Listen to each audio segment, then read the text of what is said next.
There's something deeply unsettling about empty farmhouses at night. Not haunted house unsettling, lonely, unsettling. The kind where the wind sounds too loud, where old wooden floors creak even when nobody's walking, where the curtains never move because no one's opened the windows in years. Now imagine police officers stepping into one of those houses in rural Wisconsin during the freezing winter of 1957. At first, it just smelled rotten. Then their flashlights started landing on things that didn't make sense. A chair, a bowl, a lampshade, and slowly, horrifyingly, they realized these things were not made from leather. They were made from people. Tonight, we are going to talk about the quiet horror of Ed Gein. Welcome to the podcast you can't unhear. Ed Gein's story doesn't begin with violence. It begins with silence. That's what stayed with me most while researching him. Not the blood. Not the grave robbing. The silence. Because Ed Gein grew up inside a house where warmth barely existed emotionally. He was born in 1906 to George and Augusta Gein. His father was an alcoholic who drifted through life like a ghost in his own home. But the real centre of the family was Augusta. And honestly, terrifying mothers in true crime are still kind of under-discussed compared to terrifying fathers. Augusta wasn't physically loud in the way some abusive parents are. She was psychologically consuming, deeply controlling, extremely religious. The kind of person who genuinely believed the world outside her farmhouse was spiritually rotten. She taught Ed and his older brother Henry that women were evil, that sex was corruption, that humanity itself was filthy. And imagine hearing that every single day as a child, especially from the one person whose love you desperately want. Because despite everything, Ed worshipped her. That's the tragedy underneath this entire story. His mother abused him emotionally so thoroughly that he confused fear with devotion. In 1915, Augusta moved the family to Plainfield, Wisconsin, a tiny, isolated farming town surrounded by emptiness. The setting matters here, because isolation changes people slowly, especially children. There were no close friendships, no emotional support systems, no normal social development. Augusta barely allowed the boys to interact with anyone outside the family. Anyone. Ed did go to school, but classmates described him as strange, quiet, effeminate, easy to bully.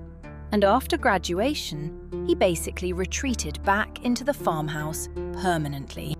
Meanwhile, Augusta's influence over him kept growing stronger. Then, in 1940, Ed's father died. And somehow the household became even darker afterward. Because now there was nobody buffering Augusta's worldview anymore. Just her. And two sons trapped under her psychological gravity. Henry eventually started resisting her. He even began dating a divorced woman in town. That sounds completely okay to normal people.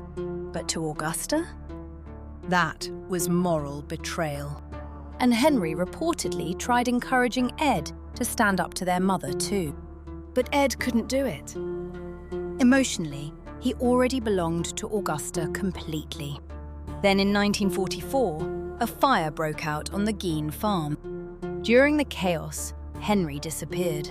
Later, his body was found lying face down with injuries to the back of his head. Officially, his death was ruled accidental. But even back then, people felt uneasy about it. The way this case unfolds afterward makes that suspicion hard to ignore. Because Henry's death removed the last person standing between Ed and his mother. Then, Augusta suffered a massive stroke. And this next part feels almost gothic. For the next year, Ed became completely devoted to caring for her in near total isolation. Outside, World War II was ending. The rest of America was celebrating soldiers returning home. But inside this farmhouse, time felt frozen. Just Ed and Augusta. Decay and obsession growing together quietly. Then in December 1945, Augusta died. And I genuinely think that was the moment Ed Gein psychologically split from reality. Because after her death, he sealed off her room completely, preserved it exactly as she left it, almost like a shrine. Meanwhile, the rest of the house slowly rotted around him. That image says everything about his mind. The mother preserved, the world decaying. And this is where the story slowly transforms from tragic into monstrous. Over the next few years, Ed became obsessed with anatomy books, Nazi experimentation stories, horror novels, and taxidermy. But the thing people miss about Ed Gein is that he wasn't driven by sadistic thrill in the same way many serial killers are. He wasn't Ted Bundy. He wasn't hunting women for dominance or power. His crimes feel stranger than that, more hollow, almost ritualistic, like someone trying to rebuild a person from memory. By 1947, he started robbing graves. Specifically, graves of middle-aged women who resembled Augusta. That detail matters, because this was never random. Everything in Ed's world kept circling back to his mother. Police later discovered he would dig up bodies at night, remove body parts, then sometimes return the remains to the graves before anyone noticed. To me, cemetery horror is terrifying in a completely different way than murder, because cemeteries are supposed to represent rest, peace, closure. Ed Gein turned them into supply rooms. Over time, grave robbing stopped being enough. By the 1950s, his farmhouse had transformed into something almost impossible to comprehend. Furniture made from human remains. Masks. Belts. Bowls. Clothing. And this is where the story starts feeling less human and more like folklore. Like something whispered around campfires that can't possibly be true. But it was true. Neighbours still saw him around town occasionally. That's another eerie detail. Ed wasn't hiding in caves or forests. He worked odd jobs. Babysat children sometimes. People described him as awkward, but polite. That disconnect probably disturbed America more than anything else, because the horror wasn't hiding behind some charismatic monster. It was hiding behind a shy handyman buying groceries.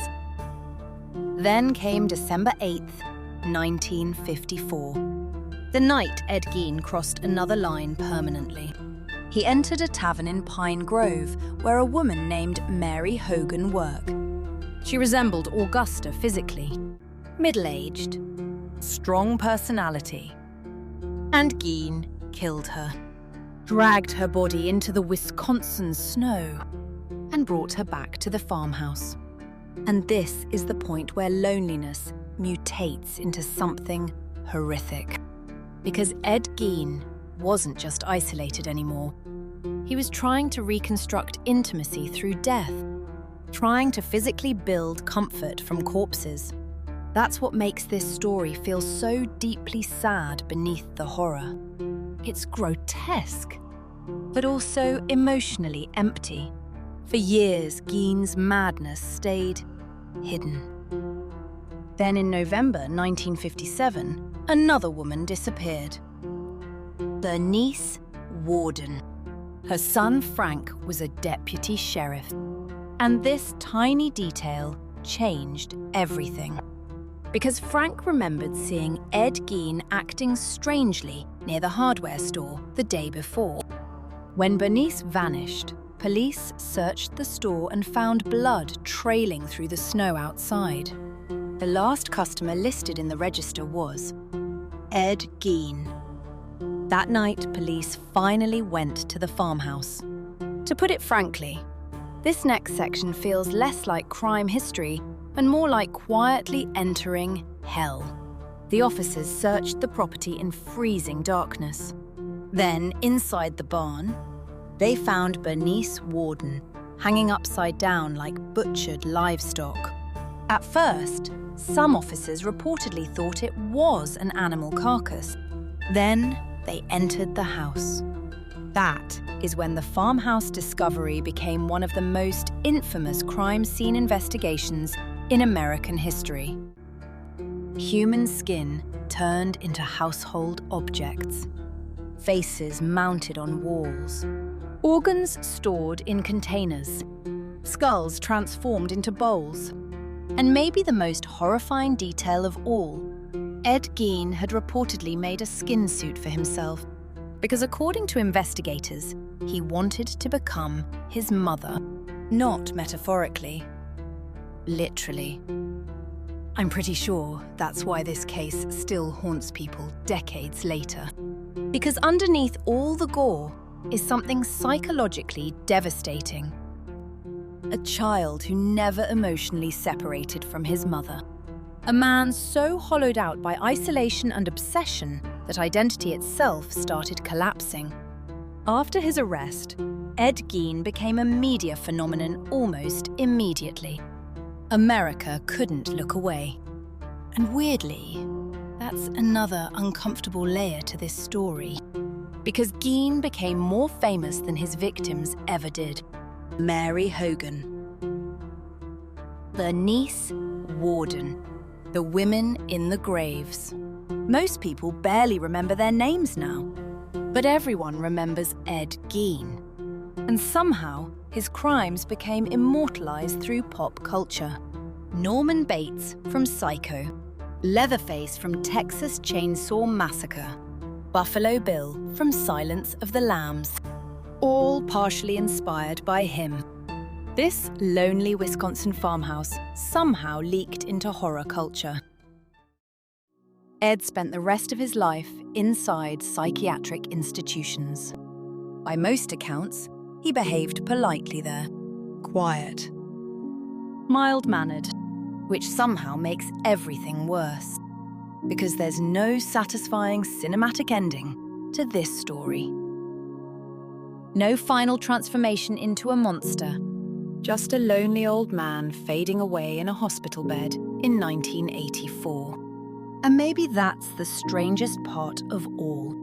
Ed Gein became one of the most famous killers in American history. Not because he wanted fame, but because people saw something terrifyingly human inside him. Loneliness. Isolation. Obsession. The slow decay of a person with nobody pulling them back toward reality. However, somewhere inside all that horror was a little boy who spent his entire life trying to crawl back into the shadow of his mother. As always, stay safe out there, guys. See you on the next episode of the podcast You Can't Unhear.